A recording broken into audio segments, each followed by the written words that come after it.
১৬তম বিসিএসের একটি গাণিতিক সমস্যা সমাধান করতে যাচ্ছি। তো আমাদের এখানে সাধারণত রয়েছে x² plus 5x plus 6 equal 0 এর মূল দুইটি সমান হয় এবং p গ্রেটার দ্যান 0 হয়, তবে p এর মান নির্ণয় করো। তো আমরা সাধারণত এখানে দেখব x² plus px plus 6 equal 0, অর্থাৎ এটা হচ্ছে আমরা সাধারণ দ্বিঘাত সমীকরণ, অর্থাৎ ax² plus bx plus c equal 0 সমীকরণের সাথে আমরা তুলনা করতে পারি।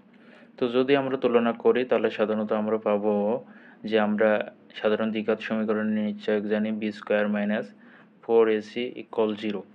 তো আমরা এই যে নিশ্চয়কের যে সূত্রটা আমরা সাধারণত পেয়ে থাকি, আমরা এই সূত্র দিয়ে খুব সহজে আমরা এই অঙ্কটা করার চেষ্টা করব।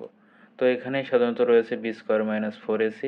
তো আমরা এখানে দেখব b² সমান সমান 4ac লিখতে পারি।